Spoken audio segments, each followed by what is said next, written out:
Tak jako voda plyne v řekách, tak i čas neúprosně utíká. A my se často musíme vyrovnat se ztrátou našich blízkých. Dnešní realizace je pohřební služba a my jsme se s tímto tématem museli trošku popasovat. I když jsme natáčeli v létě, teď jsme s vámi v čase podzimním. Pár dnů o svátku všech svatých. Dnešná realizácia bude úplne iná ako obyčajne. Ide o priestor, ktorý patrí k pohrebnému ústavu. Lenka nám porozpráva o princípoch formálnej záhrady. Ukážeme si, ako treba pripraviť kvetináče, ktoré budú pod holým nebom, ešte pred ich výsadbou. Navštívime aj zaujímavú záhradu, ktorú sme realizovali pred 2 rokmi. O závlahe sa dozvieme viac vďaka Robovi a ešte veľa iných zaujímavostí na vás čaká v dnešnej epizóde. Tak zostaňte s nami.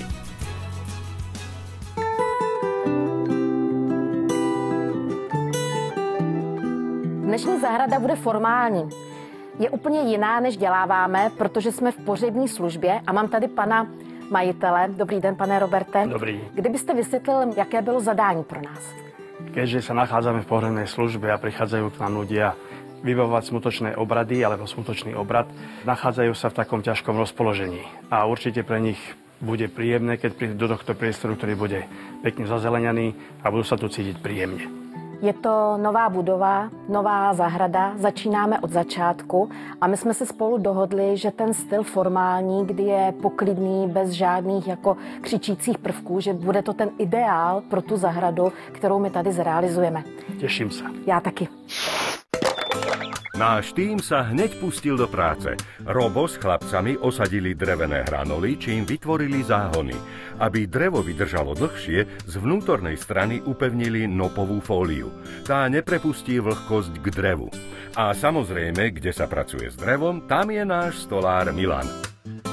Od Lenky som dostal zadanie. Máme tu terén, ktorý je nerovný, tak chcela ho nejakými hranolmi vyrovnať. Tak sme sa dohodli, že 20x15 zoberieme káve hranoly, ktoré samozrejme treba ošetriť, lebo je to na štrkovom lôžku uložené kvôli vode. Bude to v podstate do polovičky zakopané a aby to vydržalo, tak sme to natreli vodným lakom, ktorý to v podstate zakonzervuje, aby nenasiakal hranol vodu. A ten hranol zhruba môže tak vydržať takých 20-25 rokov, keď sa ešte bude z vrchu a z boku ešte ošetrovať. Drevené hranoly treba dobre upevniť, aby sa nám nerozchádzali. Na zvyšné plochy, kde nebude výsadba, sa položila netkaná textília. Vďaka nej obmedzíme rast buriny. Časom sa určite nejaká burina vyskytne, ale nebude rásť priamo zo zeme. Jej korene sa budú uchytávať na povrchu textílie a my sa jej budeme vedieť ľahšie zbaviť. Všetky plochy sme vysypali šedým štrkom, na ktorý sme uložili šlapáky.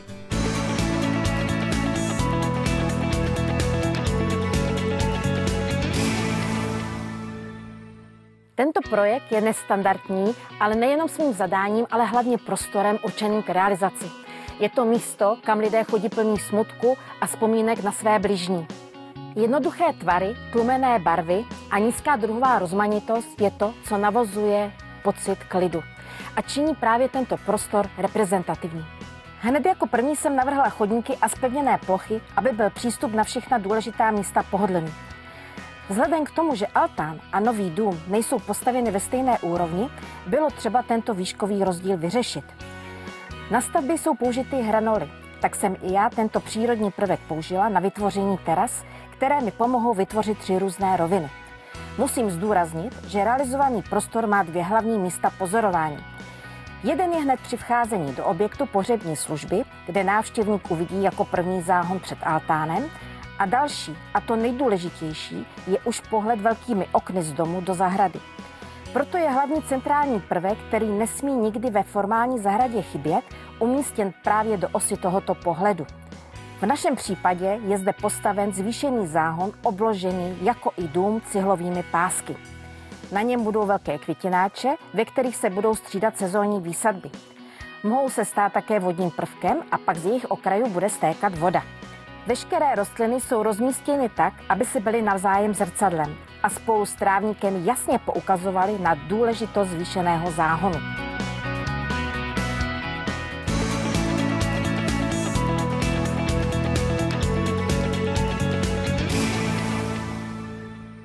Pri automatických závlahách v podstate, keď prídeme na záhradu, si rozložíme, kde budú postrekovače, to znamená, zapíšeme si také vlajočky, čo máme, povieme si, že koľko postrekovačov ide na jednotlivé sekcie a potom vlastne prichádza už tej samotnej montáži. Tá montáž prebieha tak, že vlastne vykopú sa samozrejme výkopie na tie potrubia a začneme si montovať trysky, to znamená, dáme si poslednú, natiahneme si hadicu k prívodu, kde bude vlastne ten rozdeľovač, lebo každá tá závlaha, samozrejme vo väčšine prípadov sa nedá spraviť na jednu sekciu, vždy sa to musí rozdeliť na určité sekcie, je to zase dané tým, že aký je prietok a tlak vody. V tomto prípade je takisto jedna sekcia kvapôčková, ktorá je samostatná, tak by to malo byť vždy. No a po natiahnutí si postrekovačov zmontovaní si všetky vlastne tie hadice, ktoré budú v tej konkrétnej šachte, privedieme na toto jedno miesto. No a tu si to už potom poprepájame s tými elektromagnetickými ventilmi. Ten princíp je v podstate jednoduchý. Tam máme prívod vody, ktorý je dotiahnutý na tejto záhrade zo studne. Takže máme zdroj vody čerpadlo. Dávame sem ešte takýto jeden poistný ventil, vypúšťací, kde si to jednak v prípade nejakej poruchy vie zákazník zavrieť. A takisto aj na zimu sa to vlastne dá tady toho odvodniť. No a dôležité je vlastne od týchto elektroventilov si dotiahnuť taký ten komunikačný kábel k tej riadiacej jednotke. Tá riadiaca jednotka pri tejto záhrade je tu vedľa v pivnici a tá riadiaca jednotka bude znútra riadiť tieto ventily, bude kúšťať na základe toho, že ako si to nastavíme, ktoré dni, na ako dlho a podobne. Celý tento rozdeľovač sa dáva na jedno miesto do šachty. Tú šachtu si už potom dáme na to, ale samozrejme treba tie jednotlivé sekcie popripájať. Táto jedna je kvapôčková a tieto dve máme na postrekovače, to znamená, už si len pripojíme hadice k tým ventilom a tým pádom je to uzavreté.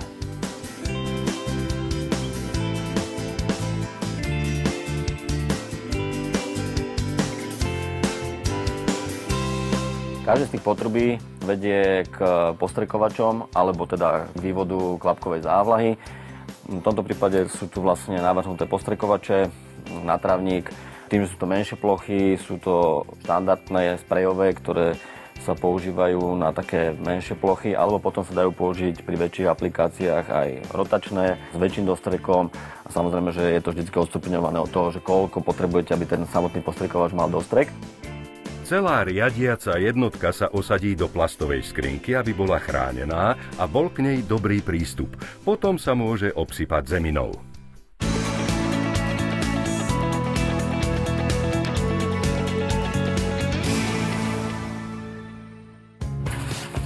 To sú všetky, hej?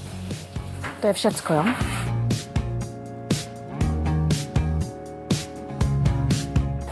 Chceš to ťahať aj po tejto linii? Či iba tam? Jenom tuto. To je tak akorát, co jsem si představovala. Záhony máme nachystané a tak sa Lenka s Robom pustili do rozmiestňovania rastlín. Každá rastlina má iné nároky na svetlo a preto je dôležité vybrať to správne stanovisko. Hneď po ich rozmiestnení sa chlapci pustili do výsadby a veru bolo čo vysádzať, ale s úsmevom na tvári im to šlo pekne od ruky.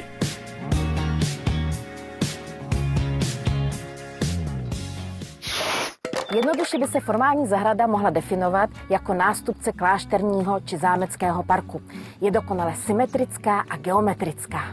Základním prvkem každé formální zahrady je pořádek a řád. Typickou ukázkou formální zahrady jsou samozřejmě vždy zámecké parky. Výsadba je vedená ve čtvercích, kruhu, trojuhelníku, pětiúhelníku či jiných promyšlených tvarech. Typickou rostlinou, podle které formální zahradu bezpečně identifikujete, je perfektně střižený zimostráz, buxus. Najdeme ho v solitérní výsadbě i jako základní rostlinu pro živé ploty či dělící příčky. Moderní formální zahrady na rozdíl od historických upřednostňují větší kompoziční a druhovou pestrost použitých rostlin a dalších prvků. Je třeba mít však na paměti, že každá formální zahrada má svá striktně daná pravidla. Všechny prvky, které do zahrady dáváme, musíme používat s citem. Jestliže jste se i vy rozhodli svoji zahradu upravit ve formálním stylu, neměli byste zapomenout především na střihané živé ploty a stěny sloužící k vytyčení záhonů a cest. Formální zahrady neoplývají množstvím kvetoucích rostlin. Důležité jsou perfektně střižené živé ploty a sečený trávník.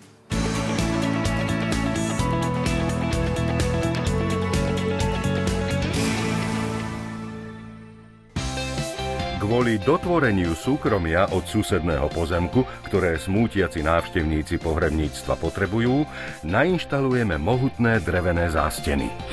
Dáme to takto. Úžasný. Takto, tuto to zarežeme a tyto nohy položíme sa na kraje. Vedľa tej bránky. Môže byť tak? Perfektní. Super, takhle to uděláme. Pri osádzaní podobných prvkov nezabúdajte na používanie vodováhy.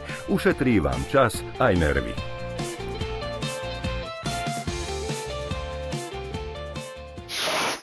V této formální zahradě je velmi důležitý zvýšený záhon, u kterého právě stojím.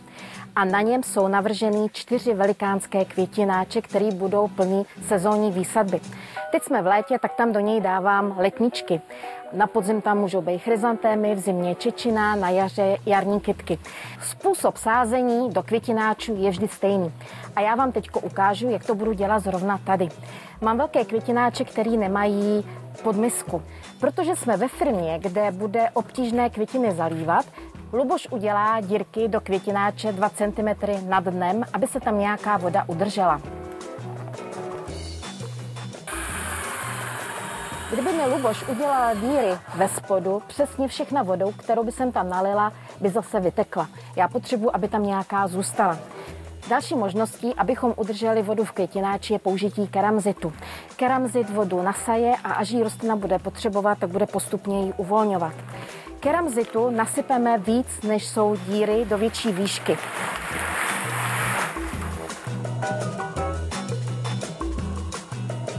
Aby se mi zemina nepromíchávala s keramzitem, použiju ještě textily a pak teprve na to dáme zeminu.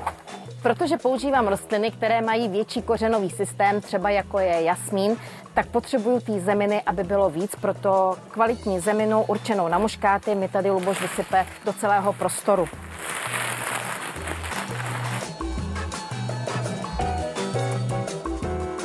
Další pomocí, aby se rostlinám dařilo, je samozřejmě použití hnojiva. Jsou možnosti, kdy budete mít hnojivo, které je třeba tam nalívat nebo sypat každý týden, ale já tady použiju pro potřebu pohřební služby, aby se o to nemuseli tolik starat, hnojivo, které uvolňuje látky potřebné až 6 měsíců. Dávkování už mám nachystané, takže do tohoto prostoru zamíchám této granulky, které postupně budou po 6 měsíců uvolňovat látky potřebné a rostlinám se bude dařit. Pěkně promícháme a už můžeme začít dávat rostliny. Vysoké rostliny, tady v tomto případě kanu, naskládám do prostředka. Pohledovou částí je přední část. Potřebuju tady dát surfinie, které se mi budou plazit přes okraj květináče. Mám tady tmavě fialové, bordové, to, co patří ke klidnému prostředí, a bílý jasmín, který tuto výsadbu projasní.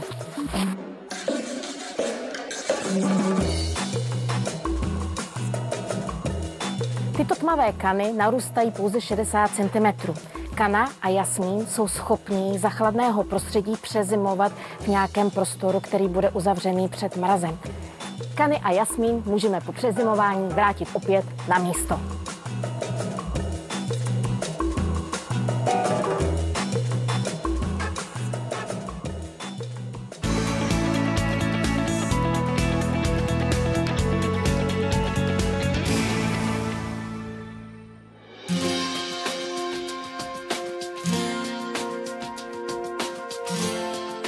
Nedá mě to, aby jsem vás nevzala do této zahrady.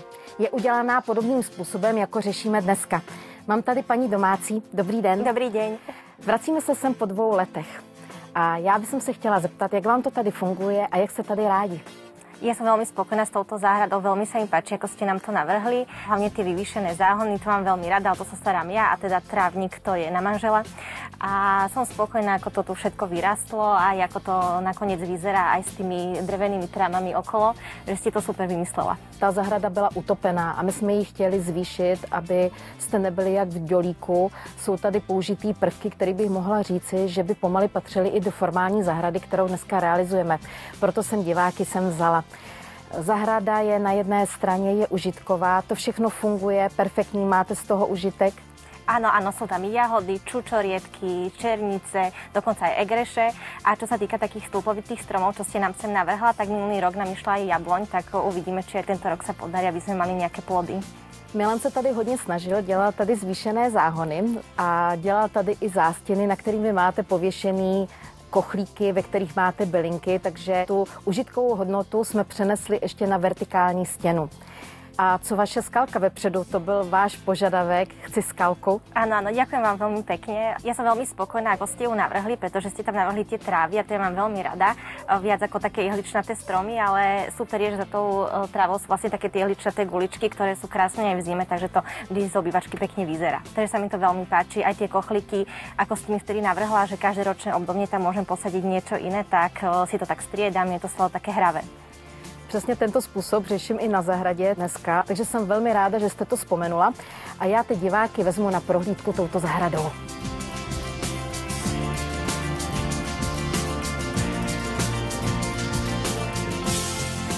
Tato zahrada je u řadového domku. Je poměrně malá a už od počátku byla utopena. Když se rozhlídnete kolem, tak je utopená mezi zdma ostatních zahrad a ještě domů.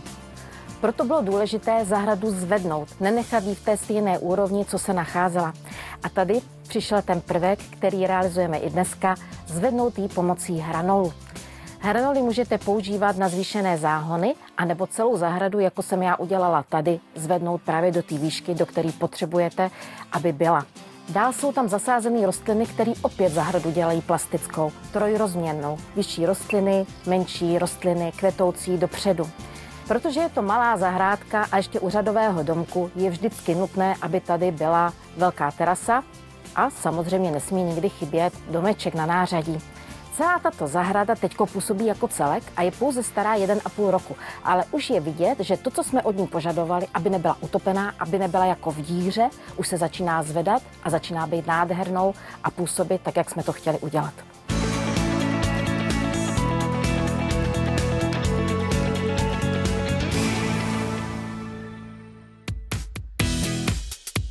Rastliny máme vysadené a my potrebujeme zabezpečiť ich pravidelné zavlažovanie. V záhonoch aj v kvetináčoch bude vedená kvapôčková závlaha. Na trávnatú plochu použijeme závlahu tryskovú. V záhonoch uložíme kvapôčkovú hadicu okolo rastlín na povrchu zeme. Poriadne ju zakotvíme špeciálnymi hákmi, aby ju tlak vody nenadvihoval. Potom na ňu môžeme vysypať štrk, alebo ako v našom prípade kôru, čím ju zamaskujeme.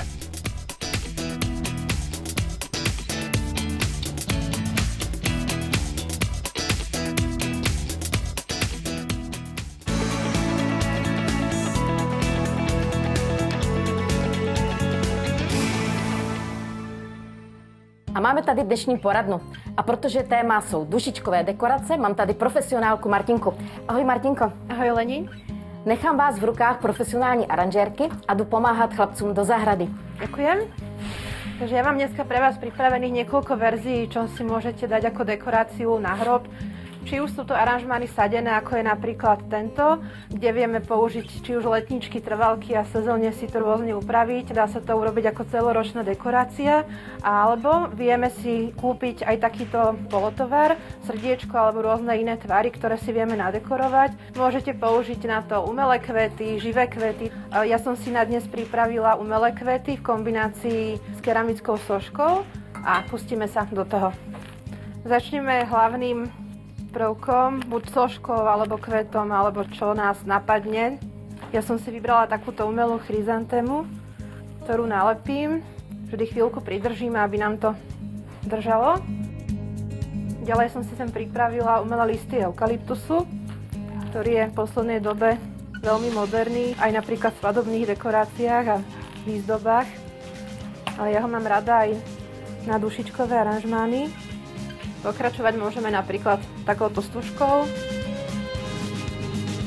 Také tradičné farby na dušičky, ktoré sa používajú, sú biela, červená, kľudne oranžová.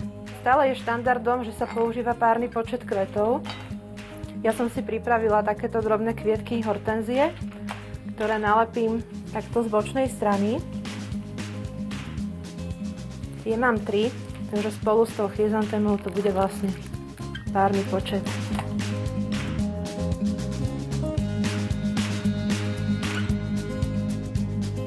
Na dotvorenie som si nachystala takúto sošku s nápisom "S láskou spomíname". Keď lepíme niečo takéto ťažšie, tak vždy je lepšie dať toho lepidla aj viacej a tam potom treba chvíľu počkať, kým nám to dobre zaschne. A myslím si, že máme hotovo. Ďalším typom dušičkovej dekorácie môže byť napríklad zosadba v kvetináči. Vieme si tam dať napríklad nejakú základnú dominantnú trvalku, ktorú tam budeme mať celoročne a k tomu si vieme doplňať letničky. A teraz si ukážeme, ako takýto kvetináč posadiť. Vždy je dobré mať kvetináč s dierami, aby nám tam vedela odtekať voda. Keď sú tie diery veľké alebo je ich veľa, tak vieme si pomôcť buď kameňom alebo kôrom, aby sa nám zase nevyplavovala hlina. Ďalej môžeme pokračovať hlinou. Ja mám taký trik, ktorý ma naučila moja mama pri sadení. Dávam si vždy hlinu, tú úvodnú, do výšky po kvetináč. Tlačíme. Následne si povyťahujem rastlinky z kvetináčov. Teraz si tie kvetináče naplním hlinou. Uložím do kvetináča.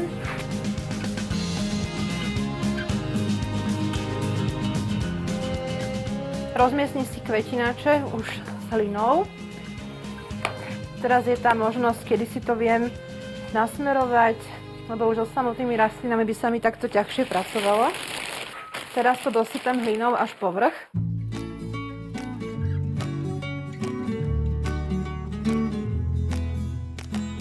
Hlinu okolo kvetináčov si dotlačíme. A teraz, keď vyberieme tie kvetináče, tak nám tam zostane miesto presne na tie rastliny. Netlačíme na samotné rastliny, že sa nám nepoškodzujú korene pri sadení. Je to inak výborné aj na sadenie muškátov, ktoré majú často krehké listy, takže to využijete aj v záhrade. Na dodekorovanie môžeme použiť napríklad takúto borovicovú kôru, ale dajú sa použiť aj kamienky, prípadne malé šišky, mach môžete použiť. Takže máme posadené a teraz tento prázdny priestor môžeme využiť napríklad na sviečku. Buď si kúpime štandardnú v obchode, ako je napríklad použitá pri tomto aranžmáne, alebo si môžeme vyrobiť aj doma, či už s použitím tamnej pištole, že si tam nalepíme nejakú šišku alebo inú ozdôbku. Prípadne si vieme takto úplne jednoducho len zviazať špagát a dať tam vetvičku. Toto je napríklad cezmína, ale vieme tam dať šípky, lete napríklad levandulu a vieme si to takto nadekorovať. A takto máme už dušičkový aranžmán hotový.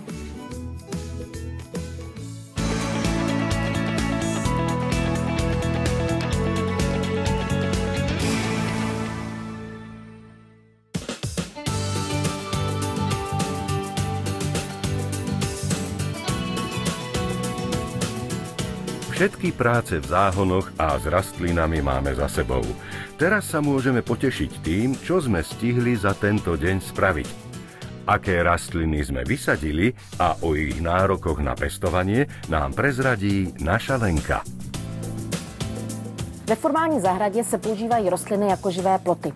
Použila jsem nejenom brslen japonský jako živý plot, ale použiju i hortenzii metlinatou Polestar. Tato krásná hortenzie je raně kvetoucí. Začíná nakvétat okolo června a bude vám kvést do konce srpna. Nárokem na stanoviště je jako každá hortenzie metlinatá. Snese sluníčko, kde potřebuje daleko větší zálivku a polostín. Zvláštností této hortenzie je ta její výška 60 cm a kompaktní vzrůst. Když se kouknete na ty květy, tak jsou spíše ploché. Barvu mění až 3krát. Začíná v krásně světle zelené, mění se v bílou a končí v růžovou až lehce do červena. Její konce větví jsou také načervenalé. Tady mi vytvoří krásný živý plot, na druhé straně tež. Další rostlinou, kterou by se vám chtěla představit a která je opět použitá jako živý plot a okraj záhonu, je růže alpská. A tady všichni milovníci růží pozor. protože tuhle novinku mezi růžemi rozhodně musíte mít. Tato krásná růžička narůstá velikosti do 20 cm, za to do šířky 30. Je krásně vonavá. A když se podíváte na květy, jsou jednoduché, ale ty barvy. Okraje lístečků jsou růžové, pak zesvětlávají až do bílé barvy. A tato růže vás překvapí hned na několik způsobů. Při mírných zimách zůstává na nich listí.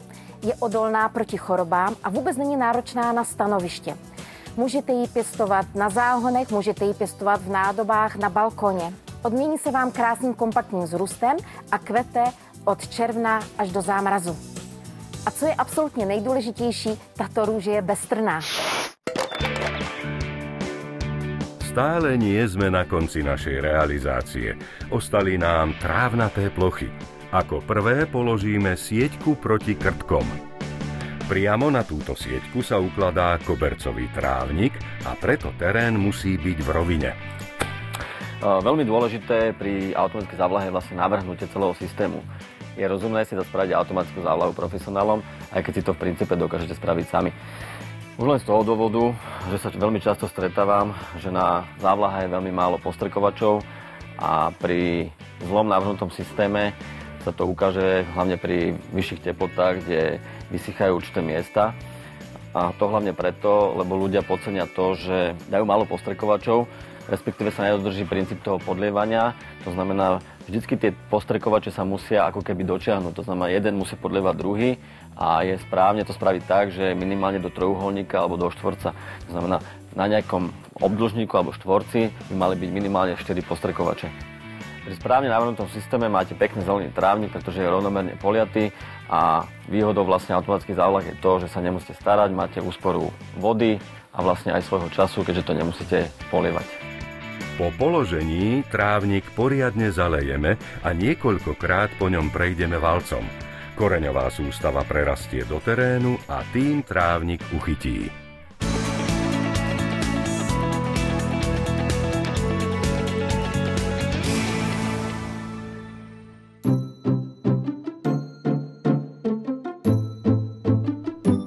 Pozrime sa spoločne, ako priestor vyzeral pred našou realizáciou a po nej. Dnes sme pracovali na nepopísanom liste. Plocha bola čistá, bez akejkoľvek výsadby. Lenka mala voľné ruky a stavenisko sa pod jej vedením premenilo na krásnu zelenú záhradu. Táto záhrada je určená pre smútiacich a na ľudí má pôsobiť upokojujúcim dojmom.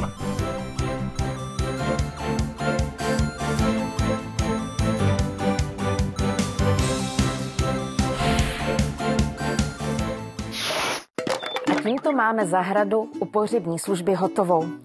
Zahrada ve formálním stylu, která působí přímočaře, geometricky, uklidňujícím dojmem.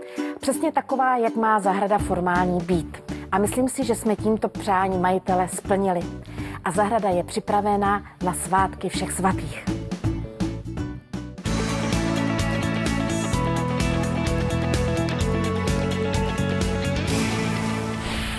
A samozrejme aj dnes budeme súťažiť. Otázka znie, formálna záhrada je miesto po A s prísnym geometrickým strihom, alebo po B miesto, kde sa vybavujú formality. Odpovede posielajte formou SMS v tvare SUTAS, medzera, písmeno správnej odpovede na číslo 7009 a víťazi získajú tieto ceny. 3 výhercov odmeníme predplatným časopisov Môj dom, Urob si sám, Tvorivé bývanie a Urob si sám záhrada. Ďalší výherca získa jednu z kníh slovenskej autorky Viery Múdrej spolu s jej venovaním. Súťažiť môžete o knihu Klíčkovanie a detskú interaktívnu knihu o malinkom semienku. A další zrealizovaná zahrada je úspěšně za námi. Vždycky se vám snažíme ukázat co nejvíc naší práce a předat vám naše zkušenosti a nápady. Věřím, že je využíváte na svých zahradách a nashledanou.